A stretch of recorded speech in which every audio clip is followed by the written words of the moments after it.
નમસ્કાર ગુજરાતના અધિકારી મિત્રો, આજે આપણે જોવાના છે 28 માર્ચ 2025નું મોસ્ટ ઇમ્પોર્ટન્ટ કરંટ અફેર.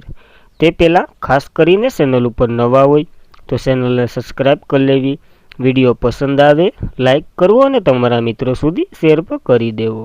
તો ચાલીએ આજના ક્લાસની શુભ શરૂઆત કરી દઈએ. તો કયું રાજ્ય ભારતની પહેલી નાઇટ સફારી 2026 સુધી શરૂ કરશે? આની જાહેરાત થઈ હતી ત્યારે આપણે જોઈ ગયા હતા. તો એ પાછી ચર્ચા કરી લઈએ કારણ કે ચર્ચામાં રહ્યું છે. તો ઉત્તર પ્રદેશના લખનૌમાં શરૂ થવાની છે નાઇટ સફારી.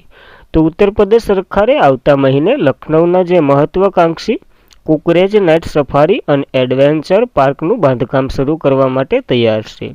પર્યટન અને વન્યજીવ સંરક્ષણને વેગ આપવાના ઉદ્દેશ્ય ધરાવતા આ પ્રોજેક્ટ 2 તબક્કામાં વિકસાવવામાં આવશે, જેમાં કુલ 1500 કરોડથી વધુ રોકાણ થશે અને દેશમાં આ પ્રકારનું પ્રથમ અને વિશ્વનું 5મું છે.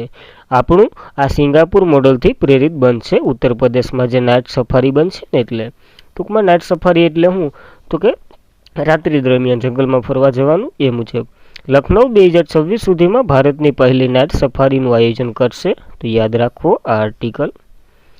ત્યારબાદ કયો દેશ ન્યૂ ડેવલપમેન્ટ બેંકમાં જોડાશે?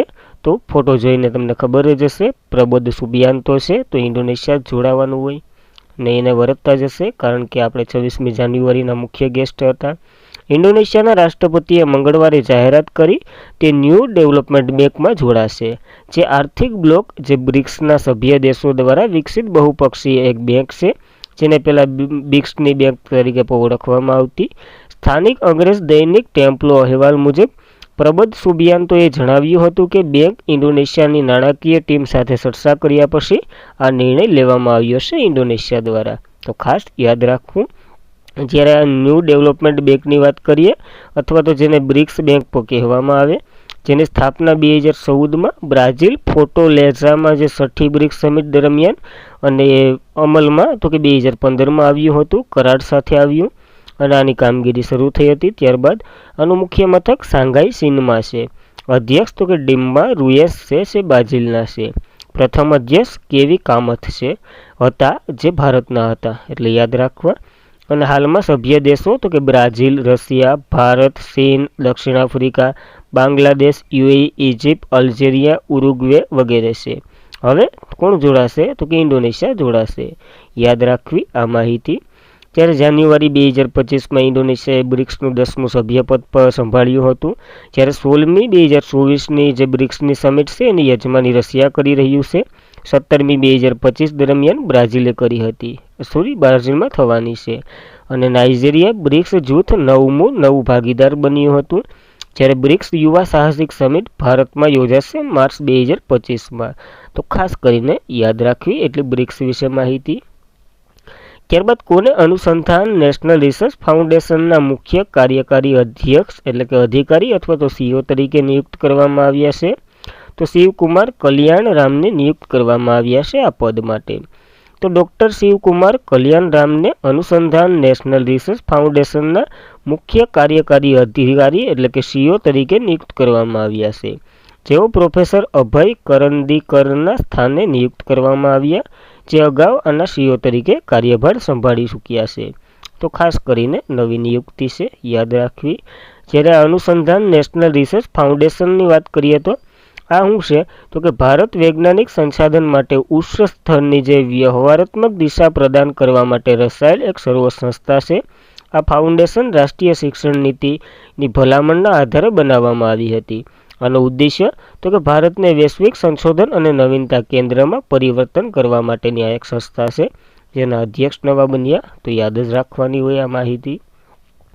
ત્યારબાદ કયા રાજ્યના ખેડૂતની બકરીએ વિશ્વનો સૌથી ટૂંકી બકરી હોવાનો રેકોર્ડ બનાવ્યો છે?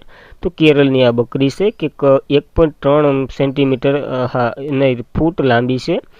તો જોઈએ તો વિશ્વની સૌથી ટૂંકા જીવનના બકરા તરીકે સત્તાવાર રીતે માન્ય પ્રાપ્ત કર્યા પછી ઇતિહાસ રચ્યો છે આ બકરીએ. આનું નામ તો કે કારુમ્બી છે. તો એ પણ યાદ રાખવું કારણ કે ગાંધીજીની બકરીનું નામ પૂછાઈ ગયું કે નિર્મલા છે તો ગમે એની પૂછાઈ શકે. બકરીના માલિક અને ખેડૂતે જે પીટર લેનું હંમેશા જાણતા હતા તેઓને બકરા નાના છે. કારુમ્બી જે 4 વર્ષની ઉંમરે પણ 1.3 ઇંચ એટલે કે 1 ફૂટ અને 3 ઇંચ જેટલી એટલે કે 40.50 સેમી હાઇટ છે એની, અને સૌથી ટૂંકી બકરી હોવાનું રેકોર્ડ ધરાવે છે. તો યાદ રાખવું આવા આર્ટિકલ પર. ત્યારબાદ ભારતનું પ્રથમ સ્વદેશી MRI મશીન ઓક્ટોબર સુધી ક્યાં સ્થાપિત કરવામાં આવશે? તો એમ્સ દિલ્હી ખાતે આને સ્થાપિત કરી દેવામાં આવશે. તો ભારતે તેનું પ્રથમ સ્વદેશી મેગ્નેટિક રેઝોનન્સ ઇમેજિંગ એટલે કે MRI મશીન વિકસાવ્યું, જે ઓક્ટોબર સુધીમાં all India institution of medical science એટલે કે એમ્સ નવી દિલ્હી ખાતે ટ્રાયલ માટે સ્થાપિત કરવામાં આવશે. અગાઉ આ હેતુ સારવાર ખર્ચ ઘટાડવા અને આયાત તબીબી ઉપકરણો પર નિર્ભર ઘટાડવાનું છે, કારણ કે હાલ જે 80 થી 85 સાધનો આયાત કરવામાં આવે છે, તો ભારતમાં બને તો ઘણો ખર્ચો ઓછો થાય, એના કારણે આવું થયું છે. અને સ્વદેશી NRI મશીન ભારતને તબીબી ટેકનોલોજીમાં વધારો, આત્મનિર્ભર બનાવવામાં મદદ કરશે. આ પહેલ વિવિધ કંપનીઓ, સંસ્થાઓ અને જરૂરી ફેરફાર કરવા અને દેશના જે વિશ્વની શ્રેષ્ઠ ઉપકરણોમાં સુનિશ્ચિત કરવામાં મદદ કરશે.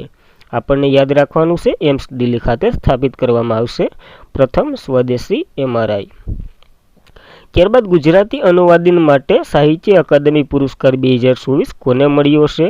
તો રમણીક અગ્રવાલને આ પુરસ્કાર મળ્યો છે. તો જોઈએ, જો 3-4 ઓલામાં પુરસ્કારો આપવામાં આવ્યા છે, જેમાં આપણને યાદ રાખવા અંગ્રેજી, હિન્દી ને ગુજરાતી ત્રણેય.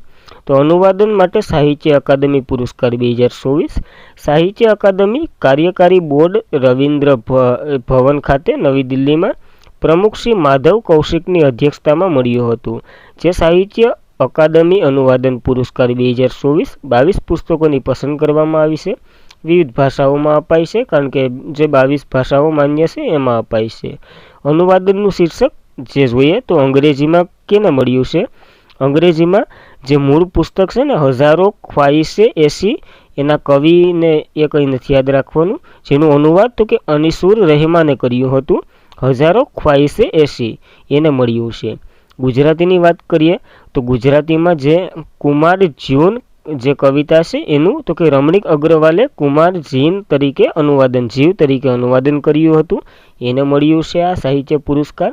જ્યારે હિન્દીમાં તો કે મદન સોનીએ યશોદા ડાઇમિંગ એનું જે પુસ્તક હતું ને સૈયદ હેઝર રજા એની બાયોગ્રાફી એને મળ્યો છે. તો આ 3 એવોર્ડો યાદ રાખવા ત્રણેય ભાષાઓમાં.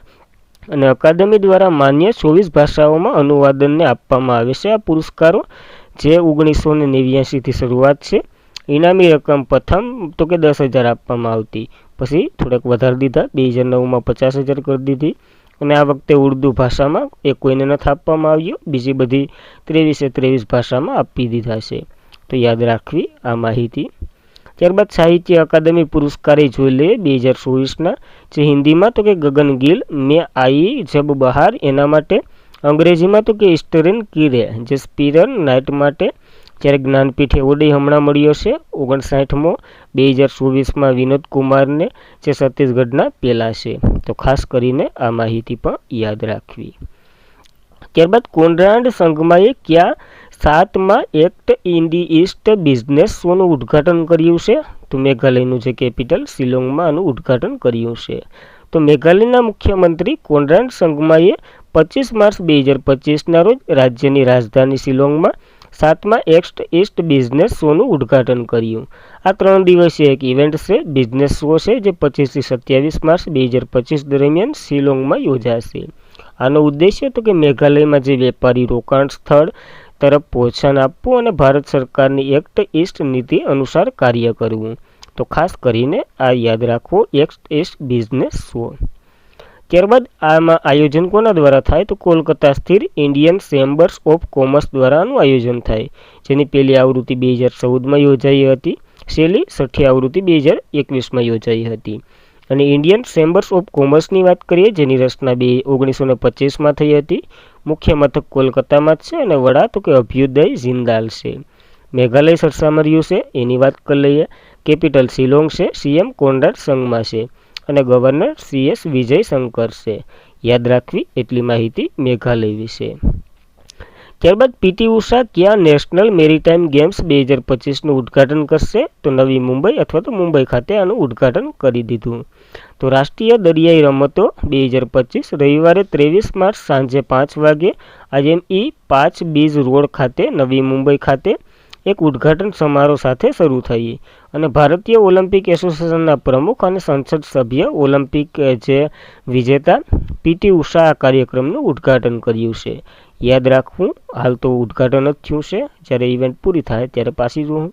તો નેશનલ મરીન ગેમ 2025 પહેલી આવૃત્તિ 23 માર્ચથી 4 એપ્રિલ 2025 દરમિયાન યોજાશે.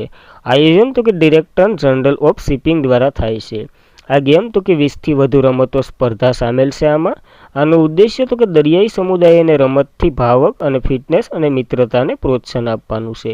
તો ખાસ કરીને દરિયામાં ધકેલવાની વાત કરે છે. આ યાદ રાખવી આ માહિતી પણ.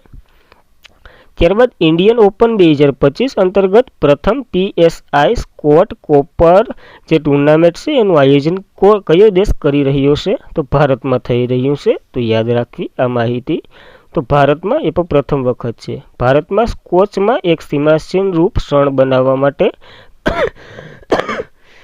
ક્રાઉન ડાઉન શરૂ થઈ ગયું છે અને ઇન્ડિયન ઓપન 2025 ભારતની પ્રથમ PSA સ્કોટ કોપર ટુર્નામેન્ટ જે ઇનામી રકમ $53,500 છે અને ઇન્ડિયન ઓપન 2025 24 માર્ચે શરૂ થશે, જેની ફાઇનલ 28 માર્ચ દરમિયાન યોજાશે. એ પણ બોમ્બેમાં. ક્યાં? તો કે જીમખાન ખાતે યોજાશે. અને PSA જે પ્રેસ રિલીઝ મુજબ સ્પર્ધા ઇન્ડોર કોર્ટ પર શરૂ થઈ ગઈ છે. તો યાદ રાખવી આ માહિતી. પ્રથમ વખત ભારત આમાં યજમાન કરી રહ્યું છે. ઇવેન્ટ PSA એટલે કે પ્રોફેશનલ સ્કોટ એસોસિએશનની વાત કરીએ, જેની રચના 1975માં થઈ હતી. મુખ્ય મથક ઇંગ્લેન્ડ ખાતે છે. પ્રમુખ તો કે સૌરવ ઘોષાલ અને સાહર જે પરી બંને છે. અને આ ઘણી ઇવેન્ટો યોજે છે, જેમ કે ડોમેનિયન, પ્લેટિયમ, ગોલ્ડ, સિલ્વર, બ્રોન્ઝ અને કોપર. આપણે આ વખતે કોપર યોજી રહ્યા છે. તો આ ઇવેન્ટો પણ યાદ રાખવી. આની ત્યારબાદ MSME કાયદો ક્યારે લાગુ કરવામાં આવ્યો હતો? તો 2 ઓક્ટોબર 2006ના રોજ આ કાયદો લાગુ કરવામાં આવ્યો હતો. આમાં હું તો કે નવા સુધારા થયા છે ટર્નઓવરના, તો જોઈ લઈએ. તો કેન્દ્ર સરકારે 1 એપ્રિલથી MSME માટે નવી રોકાણ અને ટર્નઓવર મર્યાદા લાગુ કરી છે. MSME એટલે એનું ફૂલ ફોર્મ તમારે કોમેન્ટ કરવાનું. જેમ કે સૂક્ષ્મ ઉદ્યોગમાં પહેલાં જો 1 લાખ હતી એને સુધારી અને 2.5 કરી છે. જ્યારે ટર્નઓવરની વાત કરીએ તો 5 લાખ હતું, એને સુધારી અને 10 લાખ કર્યું છે. નાના ઉદ્યોગમાં તો રોકાણ તો કે 10 લાખ એને વધારી 25 કર્યું છે. મોટા ઉદ્યોગ ટર્નઓવર એનું તો કે 50થી 100 કર્યું છે. મધ્ય ઉદ્યોગમાં 50,000થી લઈ 125 કર્યું છે અને જે વર્તમાન 250થી લઈ અને 500 ટર્નઓવર કર્યું છે. તો ખાસ કરીને એટલા ફેરફારો કર્યા છે રોકાણ અને ટર્નઓવર બંનેમાં. ત્રણેય ઉદ્યોગમાં યાદ રાખવા આંકડા સહિત બધી માહિતી. આ ફેરફાર ફુગાવો સંબંધિત વિગતવારોને દૂર કરવા અને સરકારની જાહેર ખરીદી નીતિ માટે વધુ નાના ઉદ્યોગને પાત્રતા માટે વધારો કરશે. જ્યારે MSME દિવસ આપણે 27 જૂને ઉજવીએ અને 2 ઓક્ટોબર 2006ના રોજ આ કાયદો પસાર થયો એટલે લાગુ થયો હતો. સરકારે સૂક્ષ્મ, લઘુ અને મધ્યમ ઉદ્યોગને પ્રોત્સાહન આપવા માટે નવી ક્રેડિટ ગેરંટી યોજનાને પણ મંજૂરી આપી છે આના જ અંતર્ગત. અને આ યોજના MSME ક્ષેત્રમાં 100 કરોડ સુધી લોન આપવામાં આવશે. તો ખાસ કરીને ઉદ્યોગ કરો એવું કહે છે MSME. અને આજના માટે એટલું જ હતું. ખાસ કરીને મિત્રો વિડીયો કેવો લાગ્યો એ કોમેન્ટ કરો. પસંદ આવે લાઇક કરો, તમારા મિત્રોને શેર કરો અને ચેનલ ઉપર પ્રથમ વખત હોય તો સબસ્ક્રાઈબ પણ કરી લો. Thank you for watching this video. જય હિન્દ, જય ભારત.